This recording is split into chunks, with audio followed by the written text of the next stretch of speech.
নেপাল বাবু, ও নেপাল বাবু, আপনি বাজার গরম করে দিয়েছেন মোটামুটি। আপনি গলসির মাটি গরম করে দিয়েছেন। আপনাকেই বলছি আমি, আপনি বিধায়ক নেপাল ঘুরি। আপনি ভাইরাল ভিডিও, তার দায়িত্ব দা কোয়েরি নিচ্ছে না, নেবেও না। কারণ আমরা তো ওই সিসিটিভি ফুটেজ বা অন্যান্য ফুটেজ তো আমরা গিয়ে তুলতে যাইনি। যখন টাকা ভাগ করছিলেন তখন আমরা জানতামও না।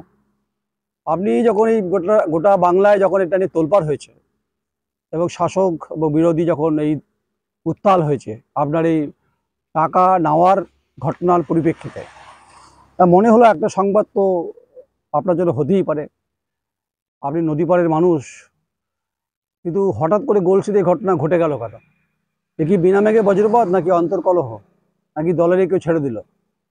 যদিও বিজেপির দিকে আঙুল উঠছে, কিন্তু বিজেপির দিকে আঙুল তুলছেন।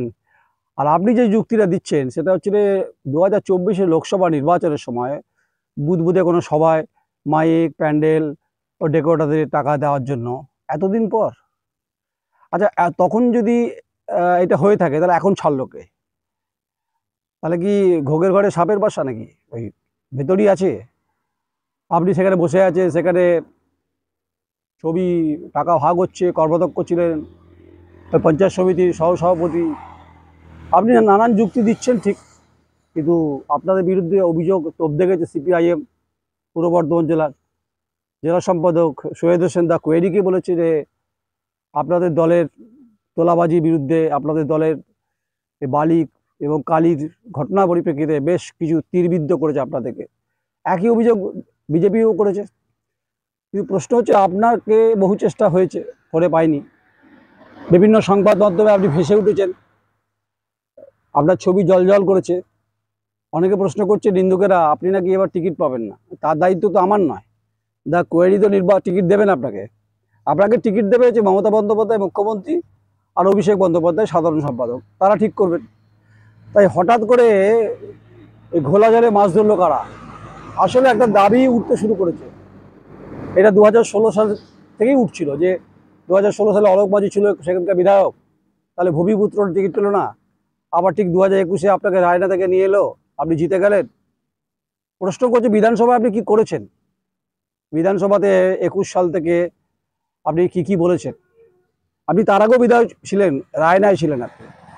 এই লম্বা জার্নিতে বিধানসভার কটা এলাকার প্রশ্ন, যা রুজি রোজগার মানুষের সম্পর্কে জড়িয়ে থাকার বিষয়, যা আপনি শাসক বেঞ্চে বসে থেকে প্রশ্ন করেছেন, এই প্রশ্নগুলো ওখানকার মানুষ সন অফ সয়েল যা তারা করছে, যারা তৃণমূল কংগ্রেসটা 98 সাল থেকে করছিলেন, তারা বলছেন। আপনিও করছেন, দলটা পুরনো। আপনি দুবারের বিধায়ক, একবার রায়না, একবার হচ্ছে গলসি। দুটো ফলে ফুলে ভরা হচ্ছে যে বিধানসভা, জানেন তো? দামোদর নদের বালি আর ডায়মন্ড বালু, এ আর কে ছাড়ে বলুন? ওখানে অবৈধ ঘাটের গল্প আছে, নানান ধরনের গল্প। ওখানকার বিএলআরওর ভূমিকা প্রশ্ন আছে, পুলিশের ভূমিকা নিয়ে প্রশ্ন আছে। এই সব মিলিয়ে ককটেল হয়েছে। তাই আপনি আঙুল তুলছেন বিজেপির দিকে, কিন্তু বিজেপির দিকে আঙুল না তুলে আপনার দলেরই একটা অংশ কিন্তু আঙুল তুলছে যে অন্তর্কলহটা মূল কারণ। তাই হঠাৎ বাজার গরম হলো, নাকি বাজার গরম করানো হলো? আর এমন সময় করানো হলো ঠিক নির্বাচনে, ঠিক এসআইআর হবে কি হবে না, এসআইআর নিয়ে বিতর্ক শুরু হয়ে গেছে। আর মাঝখানে নেপাল ঘুরি মহোদয় আপনি ভেসে উঠলেন একদম হচ্ছে লাইল্যান্টিকা মাছের মতো দামোদর নদের জলে। যদি জল এখন কম আছে, তাহলে টাকা ভাগ হয়েছে, ছবি আছে, ভিডিও দেখেছে, তাহলে পয়সা দিল কারা, পয়সা নিল কারা? 2024 লোকসভার ঘটনা এখন কেন বলছেন, আগে কেন বলেননি? আর এটাও প্রশ্ন আপনি ঠিকই তুলছেন যে এই ভিডিও আগে কেন প্রকাশ হয়নি, এখন কেন প্রকাশ হলো? এ কি উদ্দেশ্য প্রণোদিত? এর উত্তর আপনি খুঁজুন। শাসক দল আপনি, আপনি বিধায়ক, প্রশ্ন তো একই থাকবে যে আপনি গলসির মানোন্নয়নের ক্ষেত্রে প্রশ্ন আপনি কটা করেছেন, এটা গলসির মানুষ জানতে চাইছে। অনেক বড় এরিয়া, কৃষিপ্রধান এলাকা, আর দামোদর নদ হচ্ছে বালু প্রধান শিল্প। ওখানে বৈধ অবৈধ খেলা চলে, কানামাছির খেলা চলে।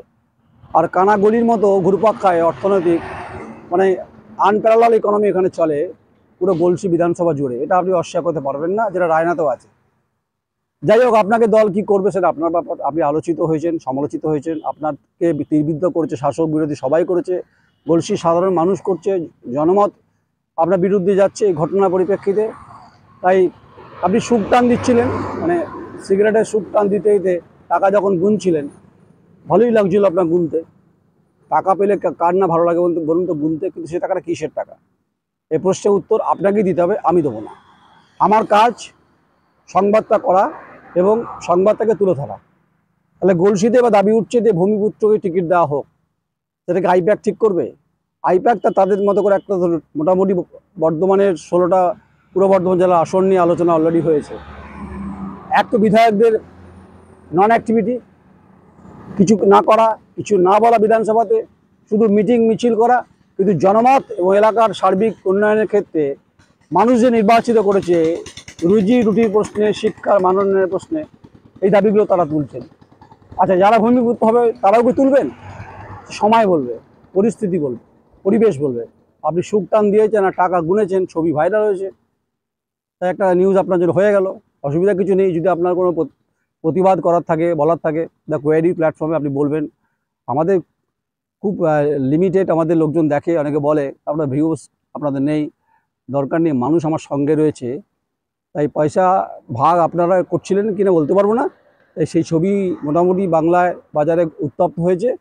আর ভিউজ কম হলেও মানুষের কাছে পৌঁছবো। দেখুন, মানুষ শূন্য থাকে, সেখান থেকে 1 হয়, সেখান থেকে 10 হয়, সেখান থেকে 100 হয়, সেখান থেকে লাখ হয়। আপনারা যদি জনমত এবং জনগণ যদি আমার সঙ্গে থাকে, আমি যদি ঠিকঠাক বলি, তাহলে আপনারা সঙ্গে থাকবেন, একটা লাইক করবেন। আপনাদের লাইক আমাদের হয়তো জীবনরেখা পাল্টে দিতে পারে। তাই এই সিস্টেমের মধ্যে যে খোকলাপন হয়েছে অর্থনৈতিকভাবে, এটা সত্যি হয়েছে নাকি মিথ্যা, এর তথ্য আপনাকে খুঁজতে হবে। নমস্কার, আমি নয়ন রায়, আমার চিত্র সাংবাদিক ঐন্দ্রিলা ব্যানার্জি, বর্ধমান।